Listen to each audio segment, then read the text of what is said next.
আলহামদুলিল্লাহ আলহামদুলিল্লাহিল্লাযী সালামুন আলা কাফা ইবাদিহিল্লাযীনা ইসতাফা আম্মা বা'দ আউযু বিল্লাহি মিনাশ শাইতানির রাজীম বিসমিল্লাহির রহমানির রহিম ওয়া মান ইয়াতাওয়াক্কাল আলাল্লাহি ফাহুয়া হাসবুহু।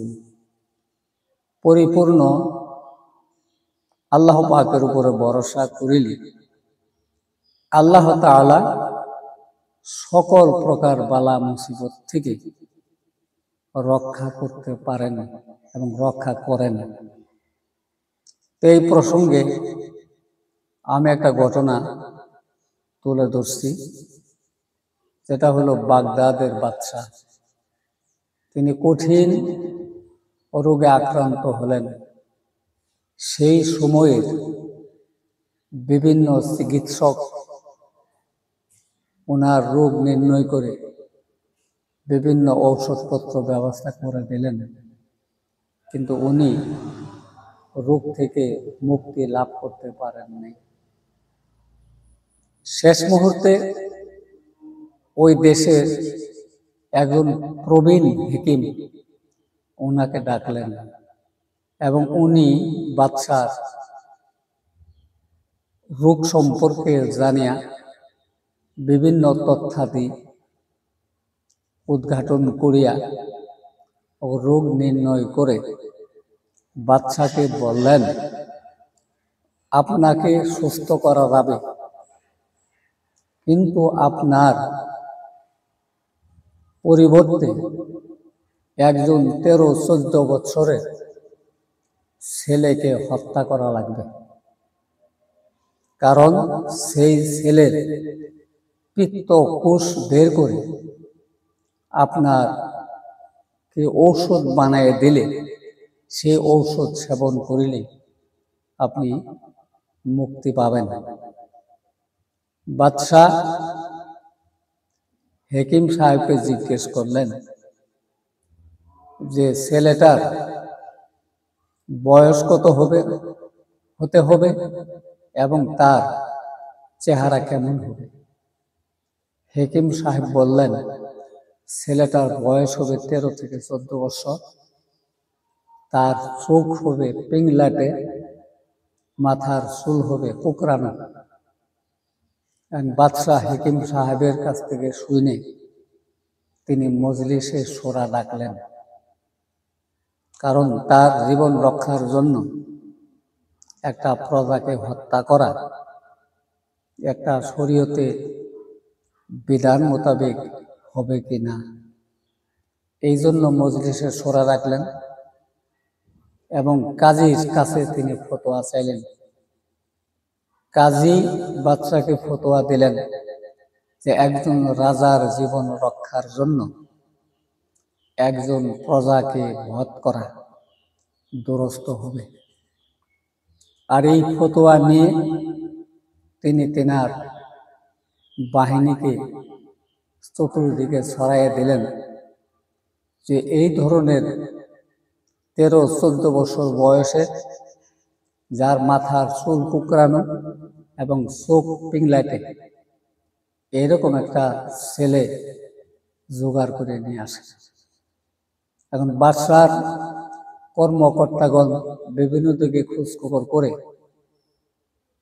একদিন একটা ছেলে পেলেন যে কৃষিতে তার বাবা জমিনে হাল দিতেছে, আর ওই ছেলে তার বাবার জন্য নাস্তা নিয়ে গেছে।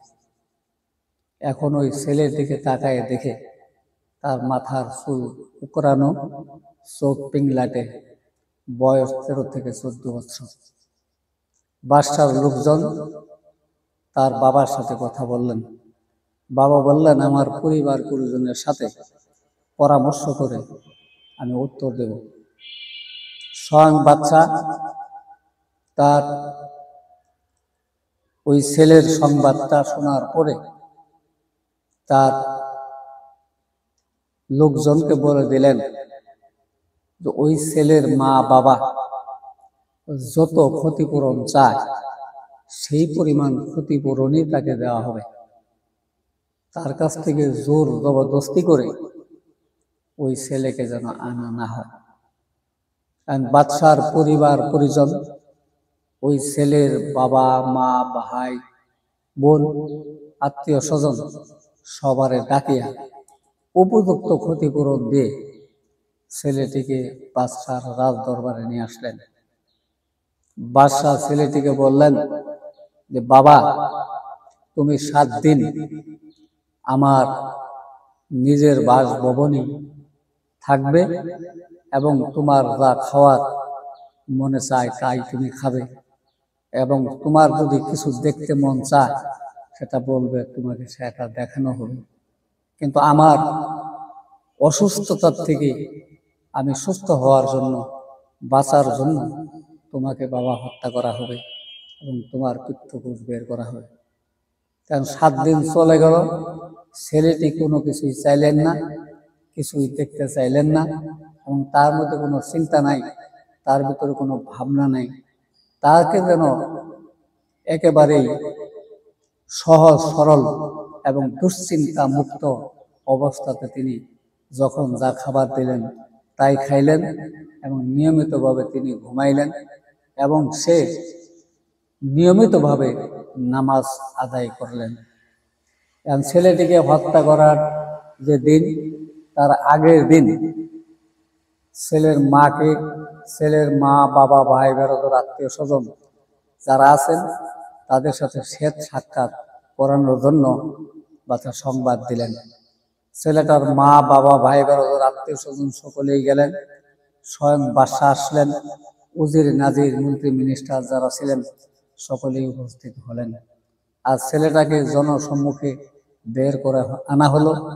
ছেলেটা আসলে আসিয়া অপলক নেত্রে তিনি আকাশের দিকে তাকিয়ে রইলেন। তিনি তার বাবাকে দেখলেন না, তার মাকে দেখলেন না, তার ভাই বেরাদর আত্মীয় স্বজন কারোর দিকে তাকাইলেন না, স্বয়ং বাদশার দিকে তাকাইলেন না, তিনি উজিরের দিকে তাকাইলেন না, তিনি যে কাজীর দিকে তাকাইলেন না। তিনি অপলক নেত্রে আল্লাহ রাব্বুল আলামিনের দিকে তাকিয়ে আছেন। তার চোখ দিয়ে পানি টপ টপ করে পড়তেছে। এমন সময় বাদশা তাকে বললেন, বাবা, তোমাকে আমি জিজ্ঞেস করতে চাই যে তুমি কারোর দিকেই তো তুমি তাকাইলে না, আসলে তোমাকে তো আগামীকাল হত্যা করা হবে। ছেলেটি উত্তর দিলেন যে, বাবা আমাকে জন্ম দিয়েছে, সে যদি অর্থের বিনিময়ে বাদশার হাতে তুলে দিতে পারে যে মা আমাকে 10 মাস 10 দিন গর্ভে ধারণ করেছেন, প্রসব কষ্ট সহ্য করে আমাকে প্রসব করেছেন এবং আমাকে দুধ পান করাইছেন, আমার পায়খানা প্রস্রাব পরিষ্কার করেছেন, সেই মা যদি অর্থের বিনিময়ে আমাকে বাদশার হাতে তুলে দিতে পারে, তাহলে আমি তার দিকে না তাকায়া আমি আসমানের দিকে তাকায় আছি যে স্বয়ং আল্লাহ তাআলা যদি আমাকে বাঁচান তবে আমি বাঁচতে পারি, আর যদি আমার মৃত্যু হয়ে যায় তাহলে আল্লাহ তাআলাই আমাকে মাফ করে জান্নাত দিতে পারেন। বাদশার মাথার ব্রেনের ভিতরে এই চিন্তাটা এসে গেল যে মৃত্যুর কাঠগড়ায় দাঁড়িয়ে এই 13-14 বছরের একটা ছেলে যদি আল্লাহর উপরে ভরসা করতে পারে, আল্লাহ যদি আমারে না বাঁচায় তাহলে এই ছেলের প্রত্যেক কোষ দিয়ে ওষুধ বানিয়ে দিলেও আমি বাঁচতে পারবো না। আমি আমার ভুল বুঝতে পেরেছি। আর উনি ছেলেটাকে জড়াইয়া ধরলেন এবং বললেন, বাবা, তোমাকে আর হত্যা করা হবে না, তোমাকে মাফ করে দেওয়া হলো। দেখা গেছে যে আসলে ছেলেটাও বেঁচে গেলেন এবং বাদশার রোগও মুক্ত হয়ে গেছে।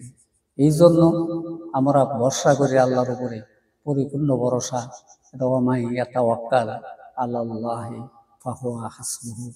পরিপূর্ণভাবে আল্লাহর উপরে ভরসা করিলে আল্লাহ আমাদের সকল বালা মুসিবত থেকে মুক্ত করে দিতে পারে। আজ পবিত্র জুমার দিনে আমি এই ঘটনাটি আপনাদের সামনে পেশ করলাম। যদি ভালো লাগে আমার পাশে থেকে আমাকে উৎসাহিত করবেন। আগামী দিনে আরো ভালো ভালো ঘটনা আমি তুলে ধরার আশা রাখি। মহান আল্লাহ তাবারক তাআলা আমাদের সকলকেই হায়াতে তৈয়বা দান করুক এবং নেক আমল করার তৌফিক দান করুক। ওমা আলাইনা ইল্লাল বালাগ। আসসালামু আলাইকুম ওয়া রাহমাতুল্লাহি ওয়া বারাকাতুহু।